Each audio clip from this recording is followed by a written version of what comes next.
A warm welcome to everyone present here. I am here to present my systematic review on the topic Decoding the Molecular Nexus, a scientific review of vitamin D therapy in oral lichen planus management.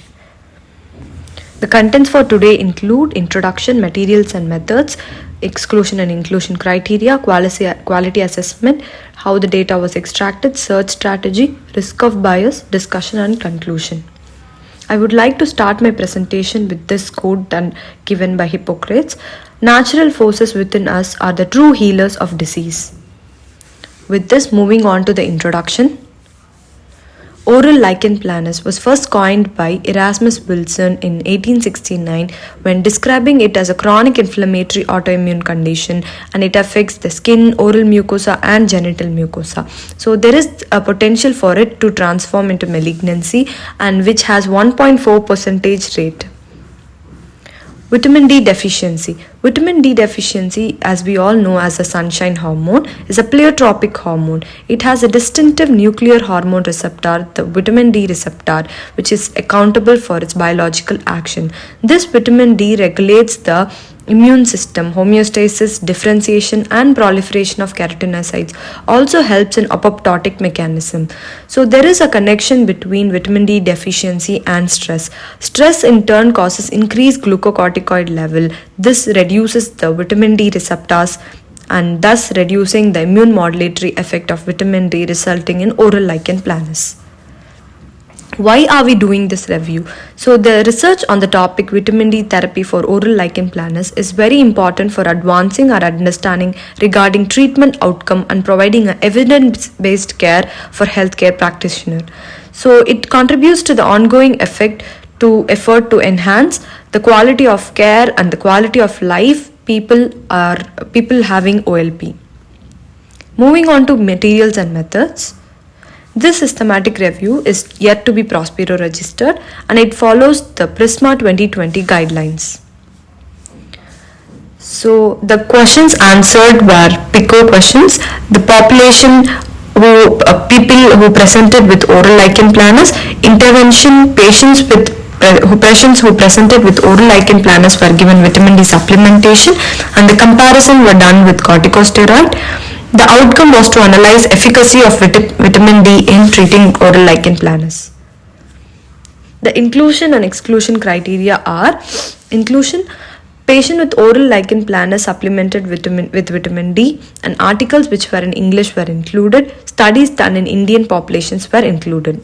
The exclusion criteria: scoping reviews, case reports, case series were excluded. Patients presenting with drug-induced lichenoid reaction were excluded, and patients who were already on vitamin D supplementation or systemic steroids were excluded. Patients with any other systemic disorders were also excluded from the study. Moving on to the quality assessment, it was done with the two studies done by Gupta et al. In 2019 and Nazir et al. In 2020. This used the JBI tool, the Joanna Briggs tool. The questions were answered and it showed low risk of bias. Data extraction were done using the mesh terms of oral lichen planus, vitamin D and treatment. This was done through various platforms like PubMed, Ingenta Connect, Science Direct, and some were hand-searched articles. So the search strategy was done using identification, screening and inclusion.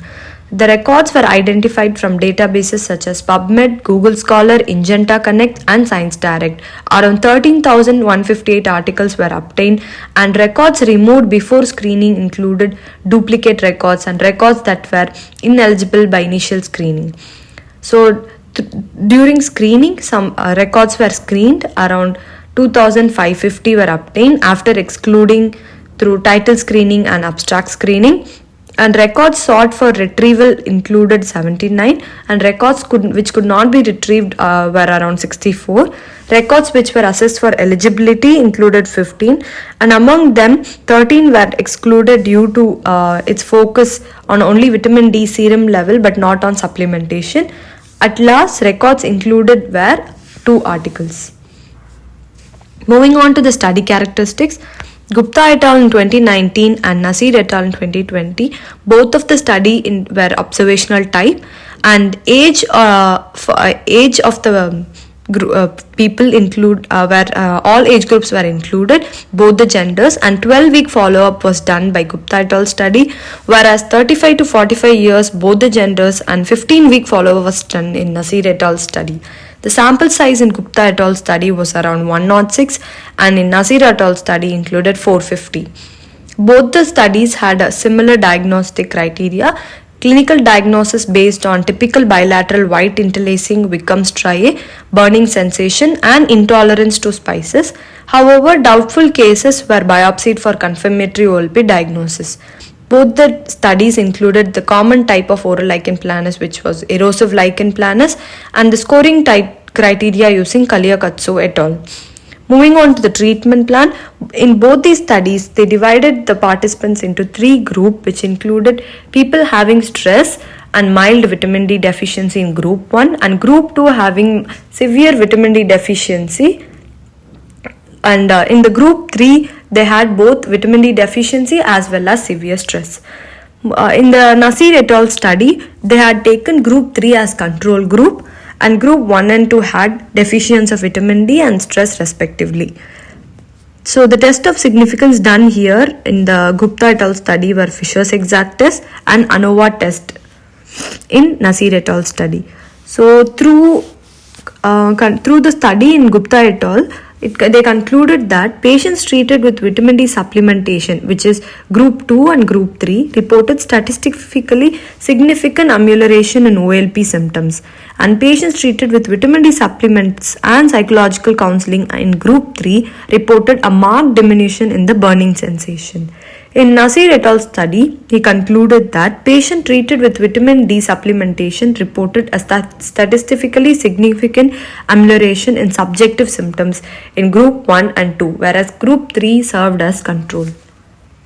Moving on to results, it was tabulated using the visual analog score, pain score, and the size of the lesion in both the studies, and from this we can observe that in group 3 of the first study there were significant reduction in pain score as well as size of the lesion due to intervention using counseling as well as steroid therapy, whereas in second study group 3, which served as control, had significantly increased pain score and size of the lesion compared to the other first and second group of that same study.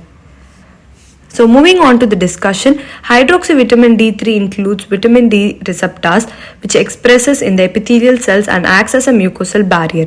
This vitamin D receptor protects against invasion of microbes into the underlying connective tissue. Oral lichen planus results in epithelial destruction.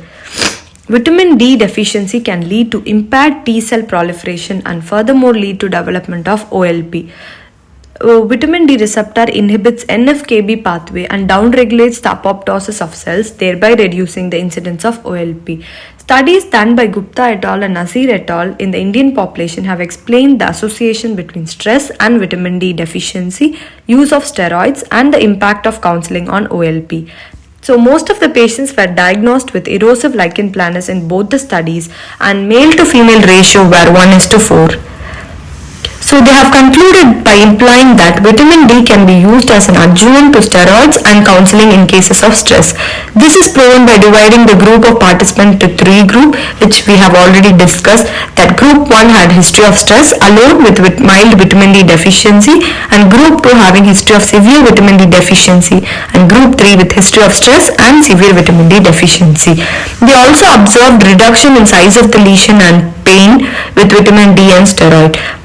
Verma et al. Had reported an isolated case of 40-year-old female suffering from erosive lichen planus, in which the condition had improved after giving 3 lakh units of cholecalciferol. So vitamin D can be administered both oral and intramuscular route. The limitation of these included studies could be that a long-term follow-up was not maintained and recurrence of lesions and cases recalcitrant to steroids were not mentioned. So I would like to conclude my presentation by saying that managing oral lichen planus involves a comprehensive approach which includes assessing the serum vitamin D level and considering supplementation if required. So the findings underscore the importance of recognizing the potential role of vitamin D in treatment of oral lichen planus. Additionally, stress also Stress through counseling is a valuable component of the holistic care strategy for individuals having this condition. So incorporating these elements into treatment plan can contribute to more effective and personalized care for those who are affected with oral lichen planus. Thank you.